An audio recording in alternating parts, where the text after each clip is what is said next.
Hello, everyone. Welcome to Doctors Making a Difference. I'm your host, Dr. Peter Crane. I'm a physician in rural Idaho where I've been in practice since 2011. Over the past couple of years, I've had the opportunity to be both a physician and a patient, and I've been so thankful for the doctors and other healthcare professionals who have helped me. I invite you to join us as we highlight physicians around the world who are making a difference in their communities and with their patients.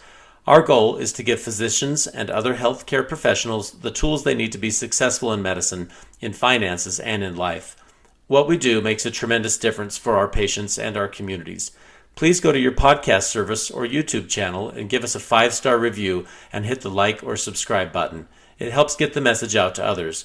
You can also check out more content on our website, doctorsmakingadifference.com. Finally, if you would like to be on the show or have any questions or topics that you feel should be addressed on the show, please contact me. The easiest way to get in contact is to subscribe to the newsletter and then hit reply to any of the newsletter emails. Welcome to the Doctors Making a Difference podcast. Today on the podcast, we have my friend Dr. Jeff Bennion. I've had the privilege of working with Dr. Bennion for years, and he has achieved the wonderful milestone of being able to retire from full-time practice. And I'll let you take it away, Jeff, if you don't mind introducing yourself to our audience. Yeah, my name is Dr. Jeff Bennion. I was or have been an otolaryngologist practicing in northern Utah and southeastern Idaho. Practice is based in Logan, Utah. Just finished, how many years now? 30 years. 30 and a half. We judge it because our son was a week old when we moved. I trained at University of Maryland in Baltimore. So I went from the Knife and Gun Club of inner city Baltimore with gunshots as a frequent patient type to people who were working hard and had farming accidents and hit in the face by a horse's head. So very, very different type of a practice than what I initially trained for. Lots of trauma and lots of head and neck cancer as well because of all the smoking and the drinking. And so I have practiced in Logan for 30 years, had wonderful partners, which is just a great blessing. Had a very sound practice financially, had a very sound practice clinically. Worked together closely for 30 years. I've had, really 4 major partners and one that just came in to replace me, and great relationships with them, still call them friends and have just the dearest feelings towards them. One of the great blessings of practicing medicine is the colleagues and working together. I have 4 sons. None of them went into medicine. I have 3 daughter-in-laws, and 2 of them are in medicine. One's how interesting. Resident in anesthesia at SLU in St. Louis, and the other is just in the process of applying for an orthopedic residency, and likely will be on the East Coast. One of the more major programs, it looks like. So still doing medicine. I've pretty much really have retired. I don't even carry malpractice now.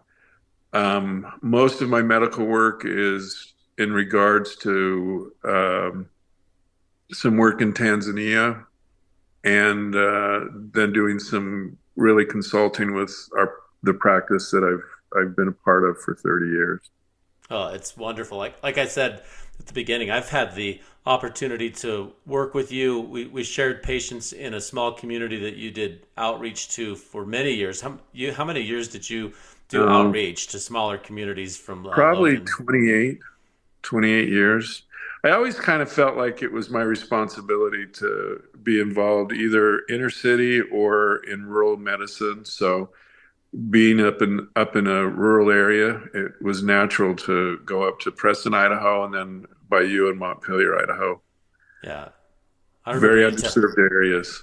Well, I remember you telling me that years ago when I first met you that, hey, I'm here because this is where it needs to happen, and we bring the medicine to the people because a lot of folks who find themselves in those rural areas are hardworking, amazing people. But it's a little bit harder to travel to get to a major medical center to get something done.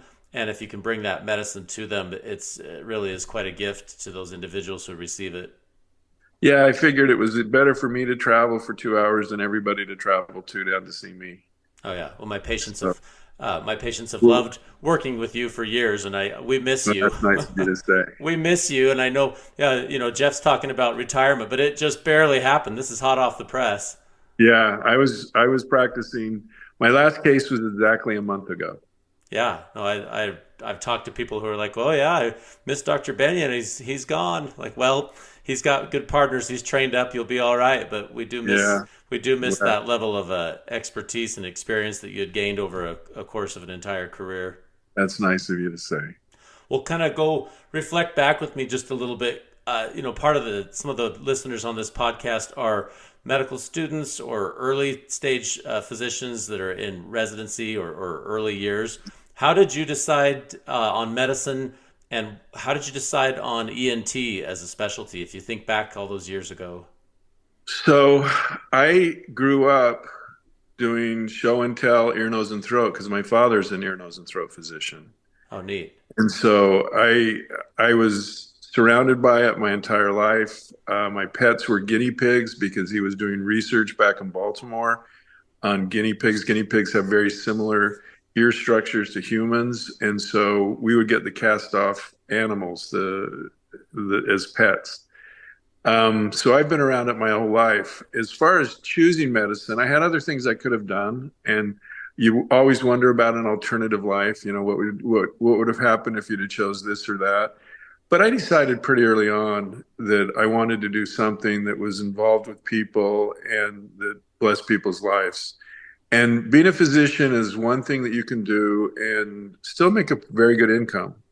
And I have to admit that that played into it. I did not want to, I wanted to have a secure situation for my family. I look, and I could have made much more money had I gone into business or into some other areas. I don't have any doubt about that.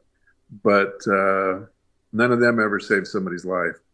And there's a great deal of satisfaction, both, dealing with chronic problems and helping people in that regards, and also as a surgeon doing the acute interventions and the changes that that can have and the impact that can have as far as what could be life ending or life altering situations that you are able to prevent that from happening. So it's been a very fulfilling career, very fulfilling life. It's very difficult. I think everyone who's involved with medicine, if you don't pick that out early on, becomes very apparent in residency and as you get out. But it's also extremely fulfilling.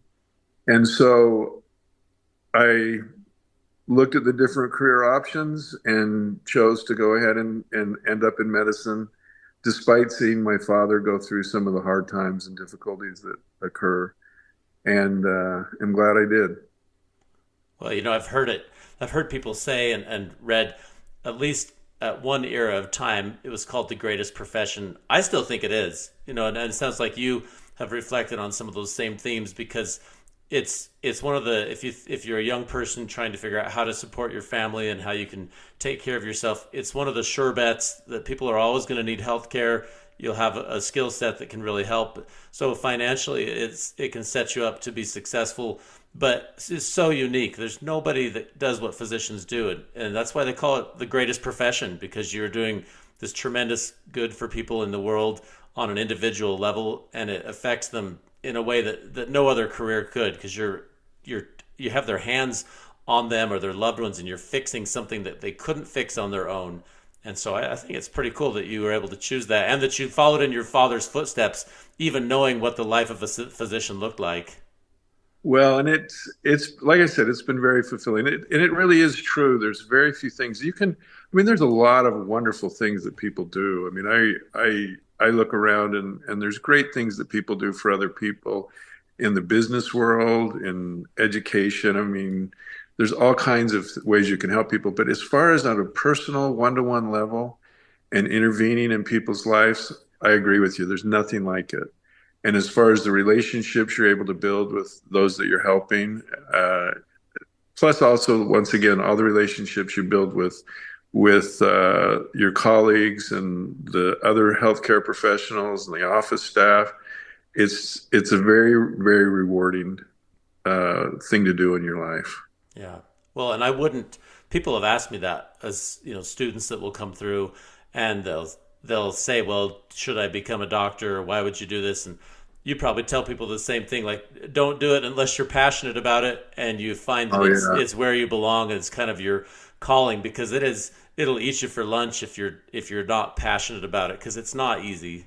No, and like I said, I could have made far more. I've told my kids that they'll make a lot more money than me. They're predominantly in the business world, and I really think they'll make more money than I ever did. But that's not the whole end all in life. I mean, we're very comfortable. I have been very blessed, but it's really nice to have been able to look back and see all the times I've been able to intervene. And I've been imperfect too. There's been a lot of growth that takes place. Being a physician sometimes is a little bit lonely and a little bit sad because not everything works out. And I'm certainly not perfect in every decision I've made. And those can be hard times. And yet it's still really fulfilling. Well, and I think that's maybe one of the reasons why you have to be internally motivated to do it, and it is one of the reasons why people who are physicians earn more than some of the other jobs, because you have to be right there in that difficult spot and say, okay, I made a decision, and you might die as a result of my poor decision, even though I'm making the best decision possible with the circumstances at hand. Yeah. And those are hard, but I do think it is an incredible position that society has allowed us to be in to help people, and it's a really a unique career. Yeah, I agree. I don't discourage nor do I encourage anybody. They have to really want to do it. When I started out, I'd been practicing about a week and a half, and a gal who just graduated from high school uh, looked at me and said, "So you just started?" He says, "So how long did it take you to get here?" And I looked at it and I said, "Look, when you started kindergarten, I started med school. You finished before I finished because she just graduated from hmy school.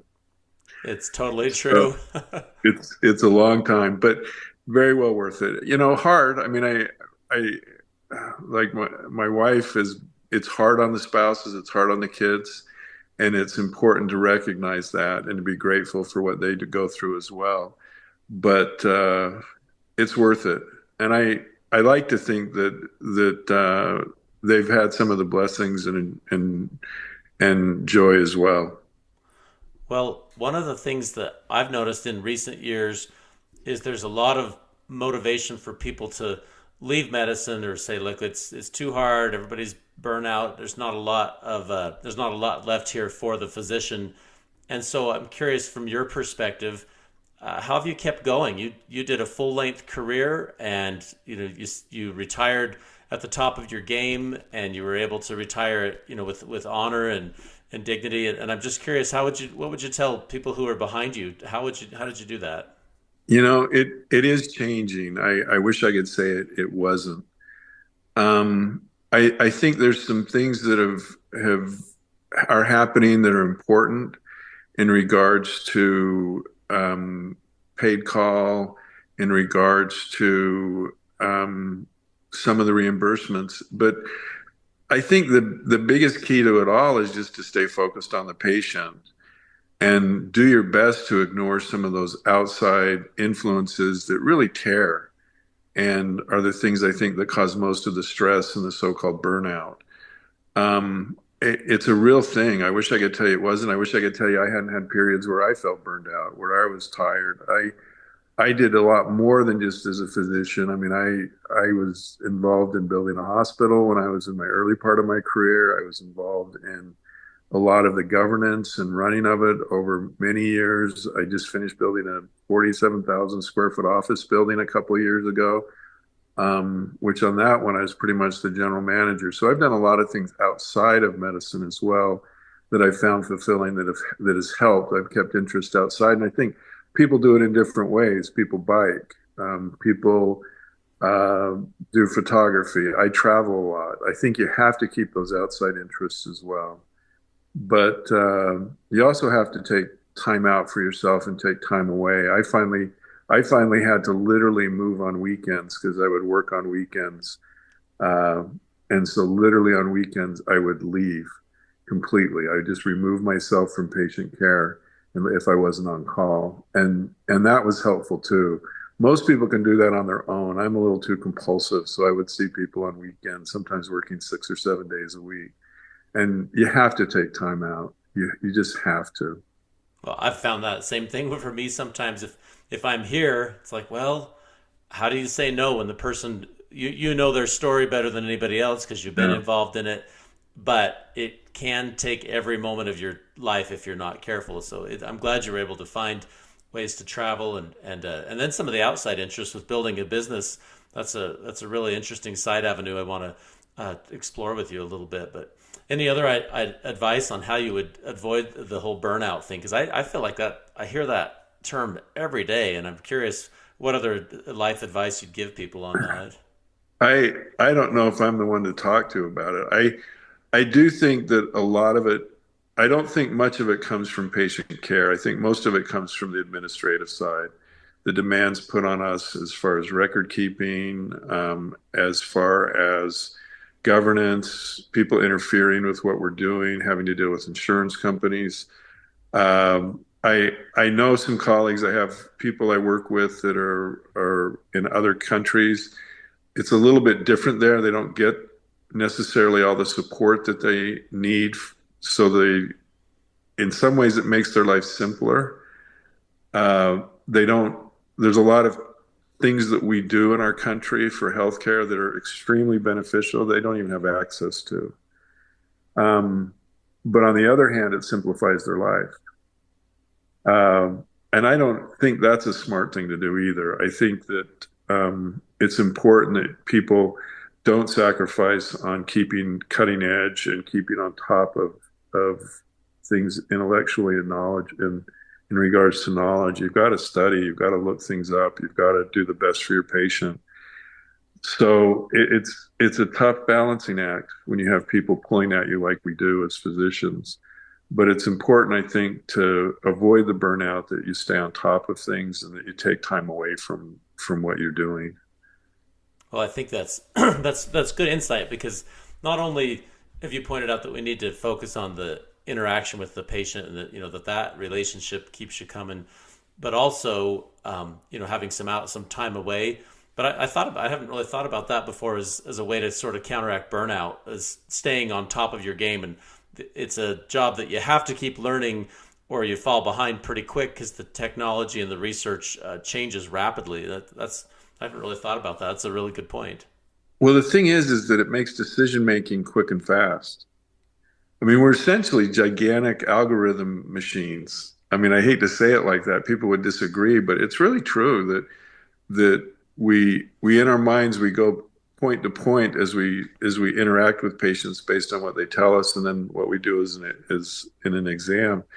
And I think one of the key things that is important to avoid burnout is to go through those processes we learned in medical school. You go and you take the history and you listen to the patient, you observe when you're watching the patient, you pick up a tremendous amount of information, and then you go and you do your exam and you look and discover whatever is there physically, and then hopefully you've got algorithms.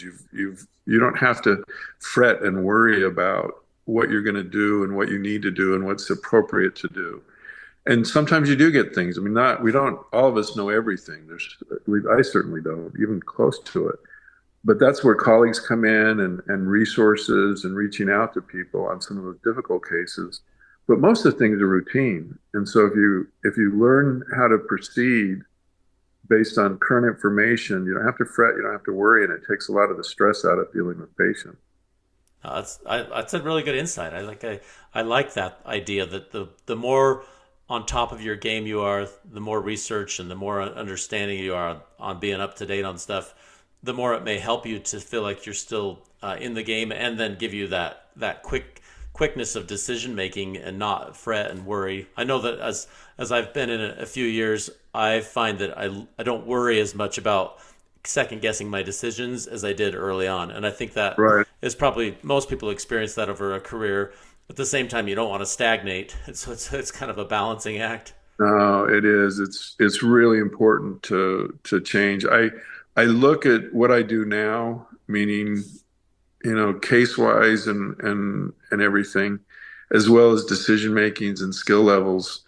And I don't do anything almost the same as I did 30 years ago. The knowledge has changed so much. I mean, that's what people have asked me, what are you going to miss? And what I'm going to miss is it's a tremendously cool time in medicine. I mean, the amount of knowledge that's being pushed forward. I know everyone hates big pharma, but man, the products are cool. All the biologics that are coming out, they're totally life changing. The testing that we're able to do now, an expansion of understanding of multiple disease processes, and still we're stupid, but we have so much to learn. But that's what I'm going to miss the most. It's like I want to see what it's all going to happen. There's cool stuff going on. That's It's an true. amazing time to practice. It's true. Like it's like this information tsunami. I mean, you can't possibly read Uh, enough to keep up with everything that's coming, and it's not just in our country. Worldwide, there's just so many things that well, are innovations and furthering our understanding. it's true. And one of the hard things too is that we're getting a lot of corollary information, correlations, and not actual research. And that's on the other side, the frustration. It's very easy now to put data points into the machine and say, this is related to this. Well, no, it really isn't. Not necessarily. You don't know that until you do the actual studies. And so it's also one of the challenges in medicine is trying to figure out what's a correlation and what is actually real. And so it's fun to watch medicine and medicine as what used to be considered relative dogma changes as good research is done. I'm not the correlations are bad, but it's important to understand that. I mean, I've looked at so many times I've looked at stuff and said, "Oh, that's crap." You know, it just isn't. It isn't going to prove to be real, and eventually that is proven true. But there are times that you get a surprise, and so it's a fun thing also to wear skeptics hat a little bit in medicine and not necessarily accept everything. And there's a challenge to all that information and choosing what's real and what's not. And frankly, foreign studies are much more often corollary or correlations because they have the government data points, and yet it's not necessarily factual. I think the one that comes to mind is colonoscopy, where some of the studies seem to show that guaiac tests were as efficient and effective as doing colonoscopy. Well, that's because in a lot of countries, colonoscopy is done poorly. And so if you look at poorly done colonoscopy, then yeah, guaiac test is about as effective as a badly done Right. colon. But if you go in the United States where the people are extremely good at it, whether it be someone like you who's family practice or the GI doctors, the correlation, it saves lives. It just does. And so you can't always swallow everything that you read and hear. And that's another fun thing about medicine. It's something else that happens when you've been practicing 30 years. You see things come and go, and you get a feel for the fact that some things deserve skepticism. No, it makes sense. The point you just made, I know you're an ENT doc. We're talking about colonoscopies, but I preach that on a daily basis. I say, look, you're welcome to do guaiac or immunohistochemical testing on the stool, but there's nothing like a fully visualized colon and the polyps that are removed. You're removing that polyp; it's gone, and Right. you're not just taking corollary information or peripheral information or biomarkers that might be correlated. You're actually seeing the disease process and removing it. And I just had the misfortune of diagnosing one of my younger patients with colon cancer Uh, this week, and it's just kind of crushed me. But because that's the hard part about small town medicine. You end up diagnosing right. your friends with things. But I but with that in mind, as we do those tests like that, it makes a tremendous difference to actually find the polyp and remove it. And there's nothing quite like that. And so I'm glad that you brought that up from a research standpoint.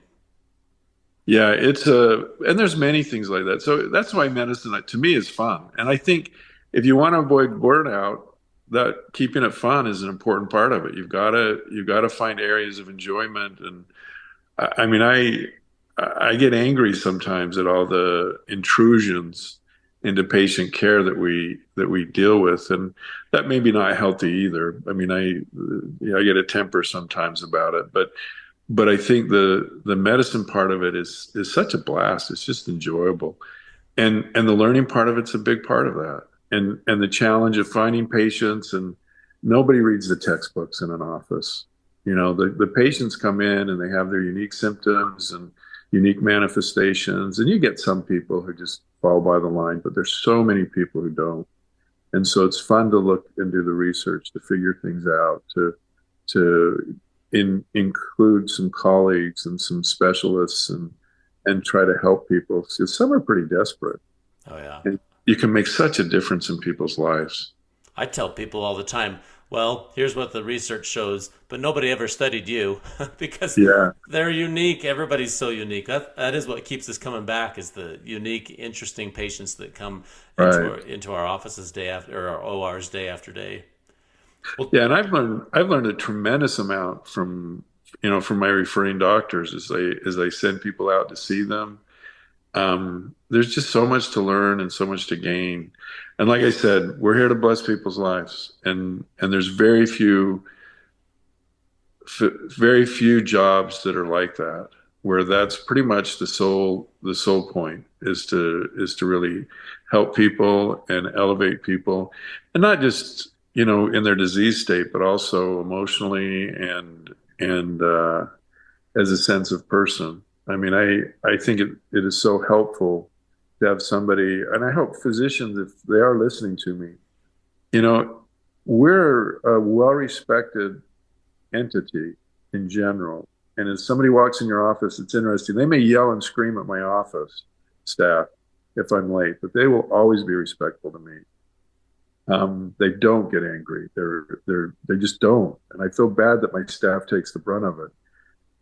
And because of that, I've always got the feeling that if I treated somebody as an equal, and if I went and tried to impart respect to them as well as a patient, that it goes far beyond what it would for most people.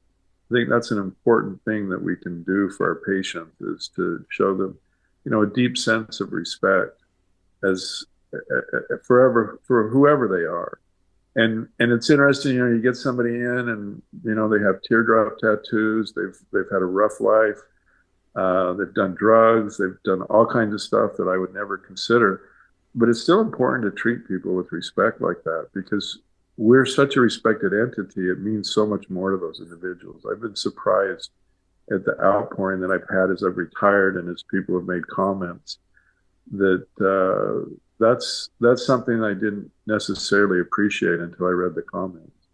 that's so kind of people to do it, and it does make sense when people come to a doctor. I have to remember that they're putting themselves in a place that's vulnerable. You say I'm giving all my information to this person, and when you treat them like a person back, just like you're a friend or a neighbor, like the advice you would give to a family member, I think they really respect it. And I told you, Jeff, my health battle over the last couple of years with that big Right. tumor, and I've shared that pretty broadly on this podcast. But I think about that experience of being a patient and needing something to save my life, and so thankful for the people that took the time and had the experience to help me in that hour of need. And I suppose the hour will come for all of us where we'll have some kind of a big Yeah.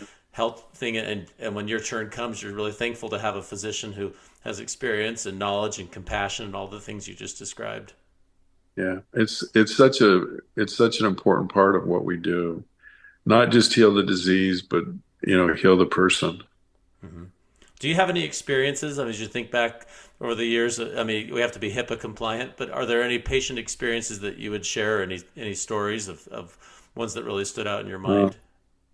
What do you want to hear about? I can tell you anything from the gruesome to the. We talked a little bit about the Knife and Gun Club back in Baltimore. One of the most interesting things I had happen was really one of the very first weeks I was on call as a new doctor.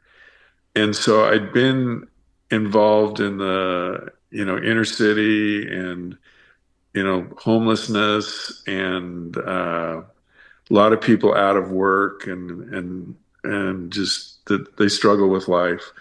And I get up to Logan, and one of the very first things I had a gentleman who was in his 80s who was out on a thrasher, and it was an old implement, had a sharp spike on it. As he got out of the cab, he slipped and he impaled himself in a sternocleidomastoid, Hmm. and was hanging from a sternocleidomastoid.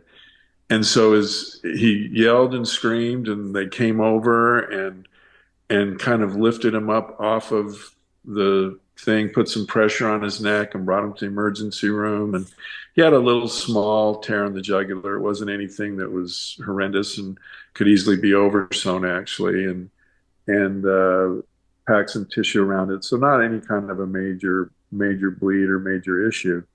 The thing that was interesting is that I get to work on Monday, and my office manager says, "Hey, I heard you did da da da da da for da da da da da." And I said, "Yeah, how's he doing? Is he up out of bed?" And she said, "Out of bed? He's out thrashing again this morning. What are you talking Of about?" course he was. And and then she said, "And the funny thing is he's just a hobby farmer. He's a multimillionaire. He doesn't need to do it at all." Oh my So here goodness. I had this 82-year-old guy who impales himself on a thrasher. 2 days later is back thrashing and is a multimillionaire and doing it for the fun of it. And so I was like, okay, I am not in Baltimore anymore. This is a different. Oh my goodness. That is wild. Did you ever see him in follow up? Oh yeah, and he did great. He did great. I'm surprised he didn't rip the stitches out driving because you put a little torque on your neck when you're driving, but everything just healed beautifully, and he did well. Oh, But there's a hardiness that we get around our neighborhood with all the cold weather and the farmers and the agricultural aspects are such a to me. I'm a city kid. I had no idea about it. When they'd say something, I'd like, "What are you talking about?" It was a total foreign language, but such richness with the people there. We're very fortunate to have associated with with those farmers and ranchers and all those people. No, yeah, like I said, it depends what you want to hear. I have all kinds of stories. I can think of so many stories like that where someone in their 80s they need a hip replacement or they need whatever procedure or they need a medication or whatever it may be, and the everything hinges on that question: when can I get back to my on my horse? When can I ride my tractor? And it's interesting because as soon as those folks, as soon as they're done, they're back doing it. They're not on pain medicine. Oh yeah, They're not interested. And they'll come and follow up with me one time if I beg and plead just to make sure that everything's healed okay. But outside of that, they do not. They're not interested. They just have got a life to live, and it's it's true. I'm far more concerned about them than they are.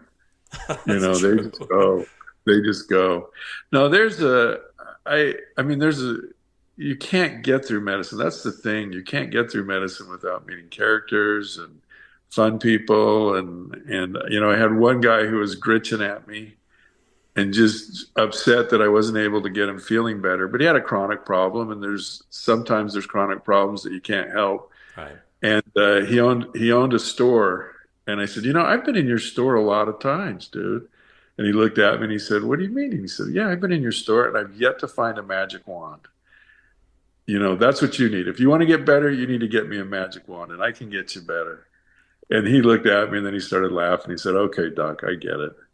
But there are times you can't help people. It's like, you know what? You got arthritis. There's not anything I can do about it. I can give you some medicine. Here you go. I can't cure you. There's just things that we do. But I've always loved it. If you had in your store, if you sold magic wands, I could help you. And he was kind of a ornery type individual, and that calmed him right down. It was there's times a little bit of humor I think is important in medicine. Well, yeah. The the I think some of the so there's some young people, younger docs. I think one of the things that does happen, um, my training is a lot different when I look at my daughter-in-laws and what they'll go through. I mean, I trained in the old school. I mean, I was doing every other night, full other night. So you would be at the hospital for 36, 38 hours, and then you'd go home for a few hours, and then you'd be back at 7 the next morning. And so there's a hardness that develops with that, a toughness. And one of the things, the advantages to that, although there's I'm sure disadvantages, is you saw a lot of cases, but you also learned how to function tired. And I know you're not supposed to be tired ever, but that happens. And so it's important that you learn to do the right things when you're tired or fatigued, or um, you're not feeling good. It's really, really important that you do the right things. And I say that because there's times where it's really tempting, for instance, not to get out of bed, to say, "Oh, just deal with it, nurse." And 80% of the time you might be fine, but there's 20% of the time when it's not going to be fine, and your eyes are needed. And I can't tell you how many times, by getting up out of bed and going and doing the right thing, it really myself problems in the future as far as malpractice, but also really help patients. And so one of the things that also goes back to that burnout or fatigue is having the habits where you go do the hard thing. You get up out of bed, you go see the person, you answer that phone call. It's everybody, if looking from the outside, says, "Of course you'll go in," but you can get pretty tired sometimes, and it gets really easy to rationalize. And it's important to go ahead and do the hard things anyway. And that's one of the things that came out of that kind of training, where we just got slammed. And I sometimes don't see that in some of the younger people. And I read that other physicians like myself have that same critique, that they're unwilling to go in and see patients, because it's not convenient.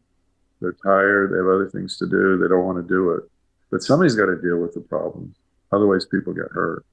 Yeah, well, one of the challenges I think, just in medicine in general, I think people don't want to sacrifice all the other parts of their lives.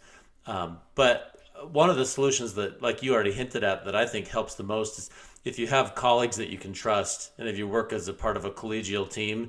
And Right. like I mean, you've worked with the docs in the town where I've worked, and that's one of the things I really enjoyed is I had a practice partner for years, and he moved on, as you know, to another town, but he and I had such a good relationship. I knew that if I was out of town, he would do exactly that. He would show up in the middle of the night or whenever, Right. and he knew I would do the same, because we were committed to those patients. And so the only way to find some balance is to say, okay, when I'm gone, I fully turn it over to you, but that's because I trust you. And we had built up a rapport and a relationship over years, that when I left town and I left it in his stewardship, it was going to be done well. And I knew that I knew I wasn't leaving somebody to just, to be treated by somebody that didn't know what they were doing. Right. And so I sounded, and you kind of talked about the same. You had these trusted colleagues, and I'm Oh, yeah. sure that's really how you do it.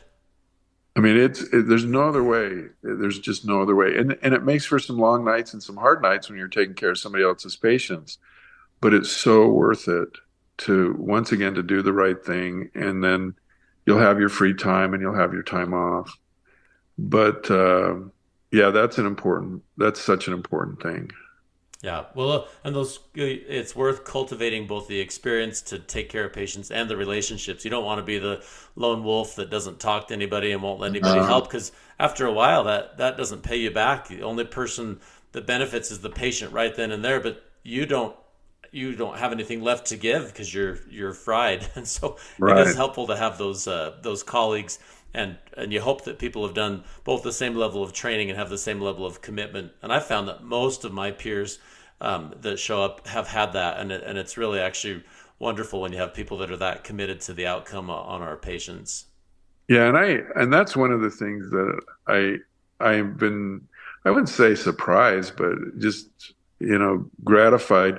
I look at it, I kind of get a little upset. It's like you're entrusting medicine to businessmen, and physicians are some of the best guys I know. What are Yeah. you doing? Well, we got You to be know? careful. How did let's talk about that for a minute. You've started some businesses along the way, and you're certainly busy in your clinical practice, and you mentioned that helps with the burnout, but it was both interesting and fulfilling. And I'm curious how you found that intersection between starting, Well, maintaining businesses, and then we clinical practice. we tried hard to fight some of the changes that were taking place in regards to the corporatization of medicine. And so, as part of that, we decided as a group down in Cache Valley to build a hospital.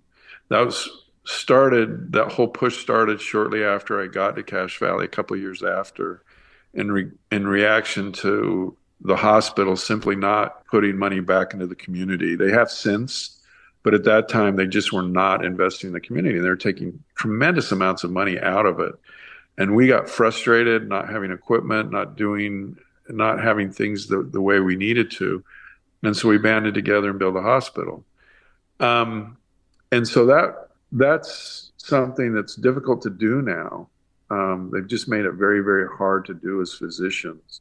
It happens, but it's not common. I think now much more common is for people to build outpatient surgery centers or procedure centers. And those have been very, very, I think, important for medicine to have that kind of involvement from physician input. But nevertheless, it opened my eyes as far as the fact that to be functioning well as a physician, you have to have financial health too. That you need to make sure that practices are well run, that there's a level of expertise in how you do things, and it taught me to really trust the business side of things. So with that, and since then, I've just developed relationships with business people, and have done what physicians tend not to do, which is realize that there are other people who are super smart. I'm not the smartest guy in the room. I'm maybe as smart as, but I've developed a high level of trust for some individuals that are outside of medicine, and because of that, have become involved in some different projects and some building projects and I don't know, just some. We did a research company, which we decided to fold because it wasn't worth the headaches and hassles, although it was fun and got my name on a bunch of papers. Mm-hmm. But the one lesson that I did learn from doing the hospital was I did learn to trust people who are not in medicine, and I learned to listen to them. And because of that, it's just has opened opportunities for me in regards to being involved with some developments and it's profitable. Oh I yeah. mean, Well, money business to is be made. yeah, business is where you make money for sure. But what would But you tell someone like now if you were coming out of residency, or if you're in the early stages of practice and saying, okay, maybe I want to go into business for myself, or I want to be part of a hey, surgery center. What would you tell someone? You've done this extensively. oh, jump in. Businesses are where money's made. What we do doesn't make that much. I mean, we're part of a business. I mean, the thing is that what you want is you want to make money when you're on vacation. We're the product, and it makes it hard. Our services are the product that we get paid for, and it's nice to have some other things that make money when I'm not doing anything that are they call it passive income, but nevertheless money that you make when you don't do it. And to do that, most of us don't have that expertise, and so you have to join up with other people who do have the expertise. A lot of times, for me, initially at least, I was a money source among many, and just an investor, and then took as I learned more about the business, took more initiative and more involvement and became a more of a trusted advisor for my insights. But it started out by having money and finding people to trust and then being involved with them. There's a lot of times I spoke with one of the an ex-university chairman of the business department. I won't say which one. And we were talking, and I was asking him some questions about charity work. He's involved with some microloan organizations, and he said, "You know what MD stands for, don't you? It stands for money dumb." Money He dumb. said, "Money dumb, Oh, money not dumb. dumb, not Money D-U-M-B, dumb, D-U-M-B. DOB." And it's because physicians as a whole, we like to think we're the smartest guys around. And we are to a great degree. I mean, our IQs are great, but very smart people learn a lot of things about business. And so the thing that I've learned mainly is to develop trust for people and to take advice and to listen, not necessarily to just blindly follow. I've seen that happen as well, and some people have done some really dumb things. But make sound decisions, be skeptical, nevertheless, listen to what other people say and get involved in other people. And there's a lot of opportunities if you do that. There's a lot of opportunities out there. People are looking for individuals who are willing to listen to their advice, learn from them, and then also add their expertise and their understanding. So it's over the years been fairly profitable. And I did go out and with some other colleagues, we needed office space, so we built a building. And I did a lot of work on that as well. And that was an education as well. I don't know if I'd ever want to do that again. It's a big project. It's a big project. It was very taxing. But nevertheless, I learned a tremendous amount about building and the process and financing and the insides of a building, which you don't think about. I learned how to read blueprints, and so it's fun. Learning's always fun. Oh yeah. Well, and you hit on that concept of financial independence, where your income is not just dependent on how many hours you work, or you can make money while you sleep, Yeah. so to speak. And I think, like you said, money dumb. I told my parents MD stood for major disappointment. MD Oh, stands for lots of things, but I think that that's probably a good thing that we should probably remember for ourselves is, you do have a skill set that's marketable, and it's been really popular over the last 20 years to go work for somebody as soon as you end up out of residency. And right. but there's still a really wonderful skill set to learn how to take care of patients. And if we could gain a little bit of business acumen and work with people, like you said, if you can find trusted colleagues, what you have to offer is still tremendous. And I thought that was interesting. You pointed out that they turned to you for advice, not just from the medical side, but also kind of on the business side, as you gained a little bit more experience having done that a few times. Well, we're as a group, not necessarily individual, we're extremely good at learning and grabbing facts and then making hard decisions, which is really what business is. And so as you gain that understanding and look and are able to look at things, a lot of times I'm a little pessimistic. I don't pick some winners, but I've done pretty well in regards to what we've been able to choose and do, and it's been a nice thing to not have to. It's been a nice thing to augment financially with some good investments. Well, I like what you said earlier. If you have an opportunity and you come across something when the opportunity presents, don't shy away from it as long as it makes good financial sense. So Right. I think that's cool. Well, and I've seen physicians taken to the cleaners multiple times. You don't make money from nothing. You don't make huge returns. You don't get 28% guaranteed anything. If people are offering, and it sounds too good to be true, it is, get away from your Simon, walk away, talk to somebody, That happens all the time. I've seen people take it. I can't tell you how many times I've seen people take it and tried to talk people out of things sometimes, and they just won't listen because there's such an excitement. It's easy to get sold, but good investment, individuals that are good to associate with are people who have a track record. They've been honest. Honesty is such a huge part of it, is finding people who are straightforward with you, and you also, at least, you don't want to be around people who panic in a business.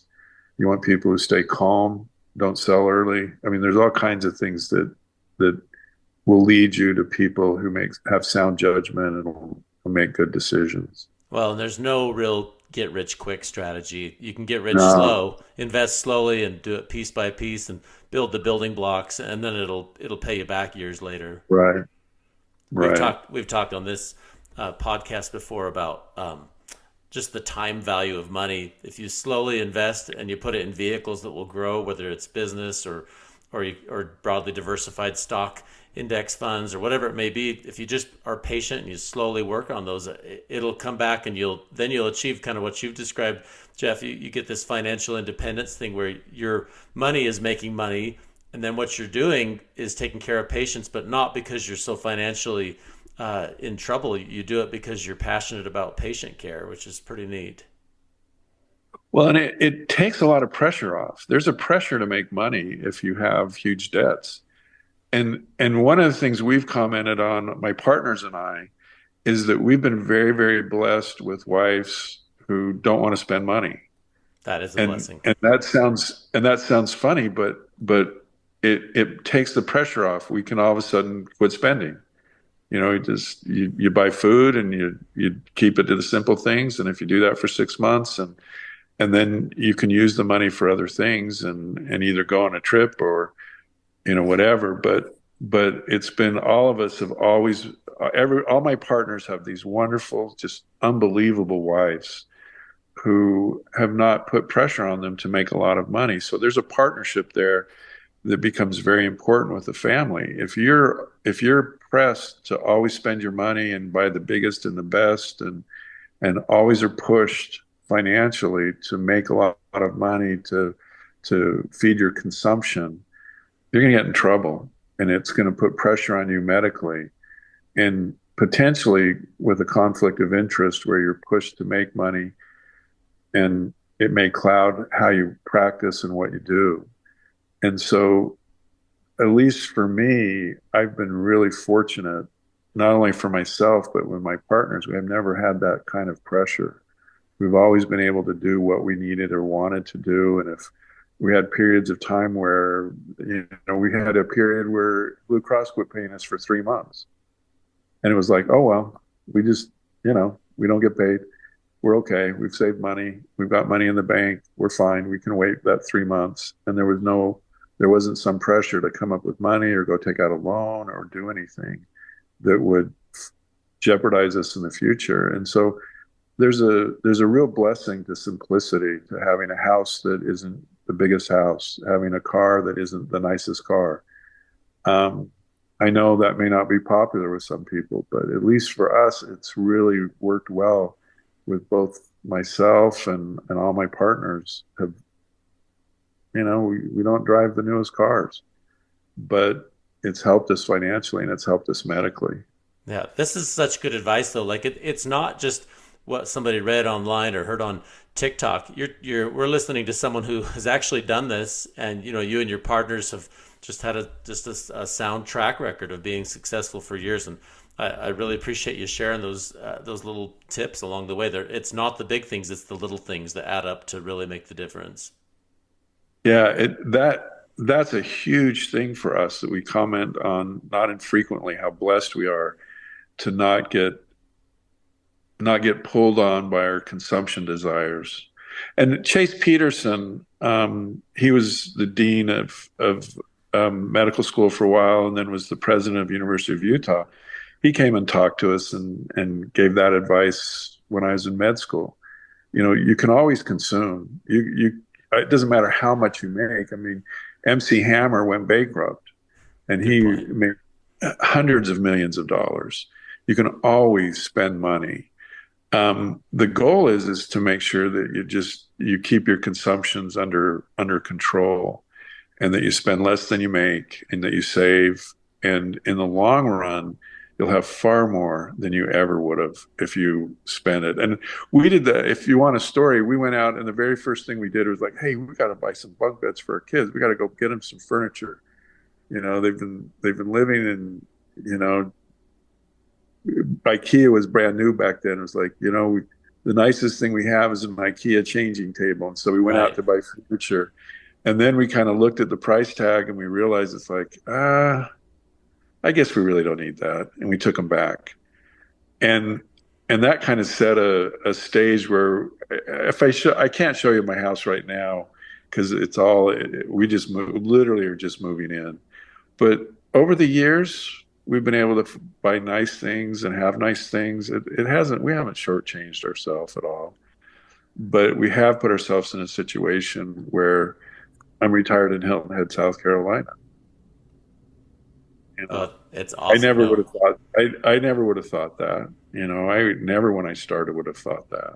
well, it's a blessing, and I really appreciate those insights. I want to ask you a little bit about your work in Africa. Just in our last little bit here, I know you and I visited about that a while ago, and you mentioned that you're taking both your business knowledge and your medical knowledge and trying to improve the lives of people who have just almost nothing at their disposal as far as resources. And I'd like to hear what's driving you on that and what's your So, work on that.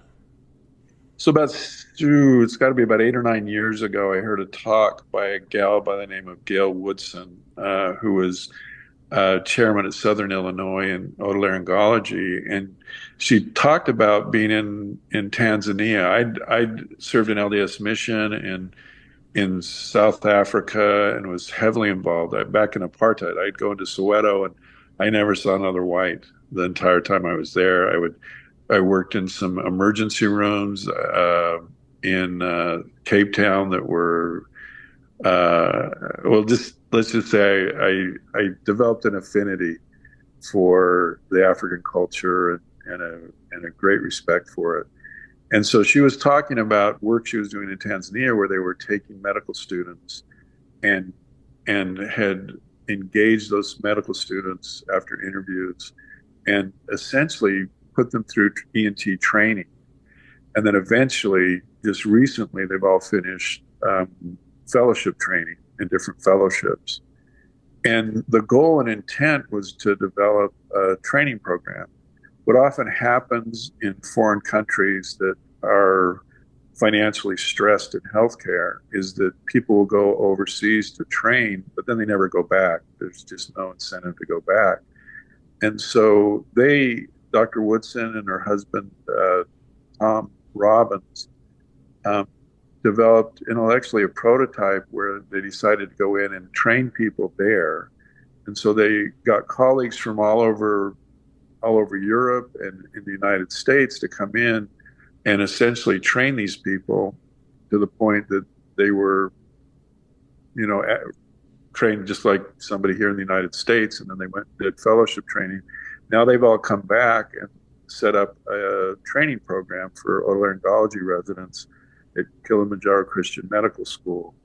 And so what we're trying to do right now is to solidify that, expand the training, expand the education, because right now the facilities are 1960s and it's 2024. And so right now what we're trying to do is raise money and build facilities. The first thing that is going in is some improvements so we can bring more faculty over. They've engaged some people.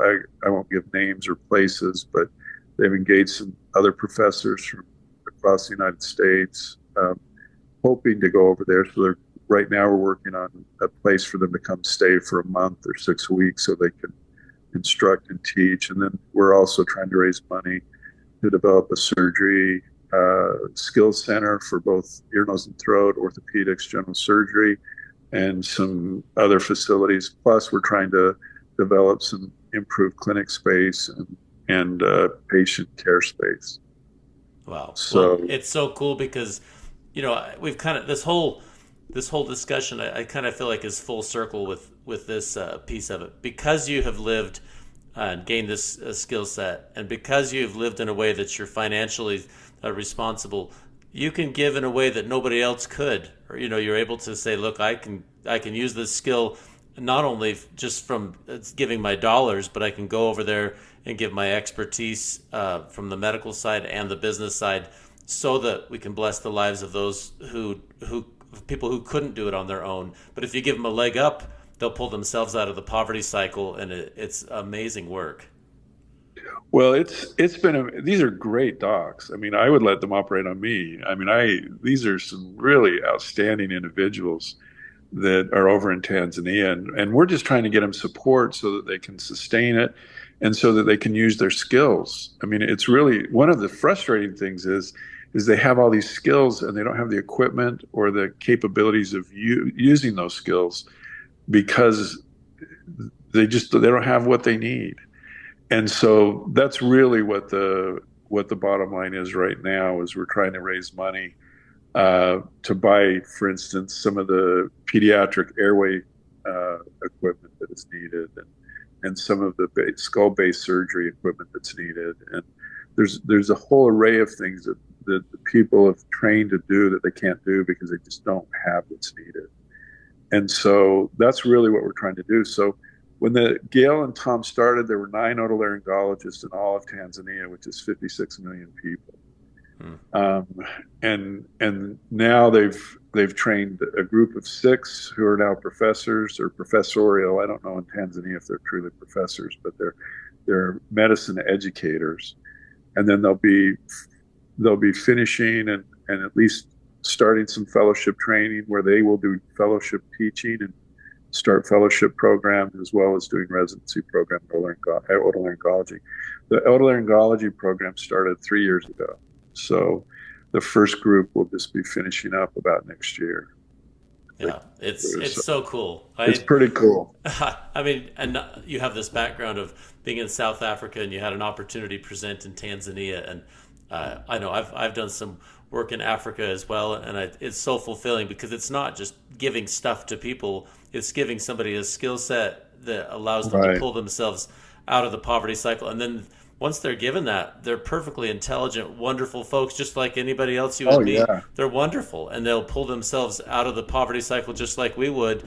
And I sometimes it's out of sight, out of mind. But if you go there and you interact with those folks and you find what they actually need, it's amazing. And I think that could be applied to any country in the world. If you take that skill set and you give them a few resources, they'll just run with it. People are amazing. Yeah, it's a wonderful people. And I was in South Africa doing apartheid, and so these were blacks who did not have opportunity. They just did not. They was completely shut off from opportunity.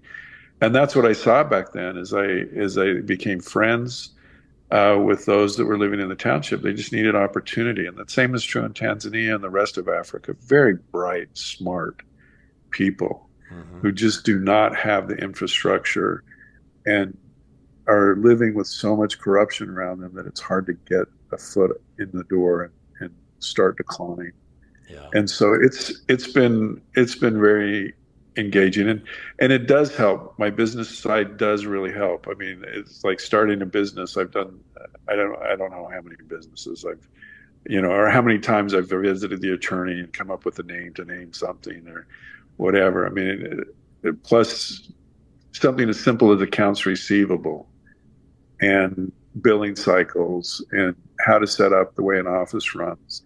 It's not something that's common over there. And so the practice experience that both you and I have is for them, extremely valuable. Something as simple that it's easy to take for granted, but for them, they get paid by the government and they're not used to the practice model, basic practice model. So wow. There's all kinds of ways you can help. Well, it's fascinating. I appreciate you taking the minute to share that. I know as our time draws close here, I just have loved it, and I think people will really honor this episode as we talk about a life well lived and a practice where you've been able to live in a way that you can give back to people. And even in the retirement years, it sounds like you're just starting a new project, so it's not much of a retirement, but you Oh, were it's able to. retirement. It's retirement. We're still putting our lives back together, but no, it's retirement. It's a lot different. Yeah, well, It's nice. I'm very excited for you. Do you have Thank you. any final thoughts or any other advice you'd want to impart in this last little bit here before we close? No, I don't know. For those who are starting out, it's hard, it's tough, and it's worth it. That's all I would say. And my partners would say the same thing. I have one who's 7 years behind me and one who has been practicing for 5 years. And we have fun. We enjoy it. And I think it's important that you don't let the outside things take that away. Medicine should be enjoyable. My father enjoyed it. It's that interaction with people, being able to bless people's lives, the intellectual challenges, and the fact, like I said at the beginning, it's one of the few things you can do and make some good money. It makes it nice. But like I said, I've never done what I did for money. Money just comes. Yeah. It just comes. Well, and The that's taking awesome. care of patients, if you just do that, everything else will take care of itself. As long as you pay attention to it. You can't ignore it, take too much salary or whatever, but as long as you keep patients as the focus, people will come see you. Well, I heard a statement once that said if you do a really good job and take good care of people and treat them right, they'll give you lots of pictures of George Washington to say thank you. And so Oh yeah, it works they out do. like that. It's kind of a win-win. Yeah, it is. Well, thank you so much, Jeff. I've You loved this betcha. interview, and I appreciate you taking the time to do it. And I look forward to talking to you down the road here. Oh, you betcha. My pleasure. And thanks for including me. I appreciate Of that. course. Thank you. Bye. You bet. Take care. Bye bye. Thanks.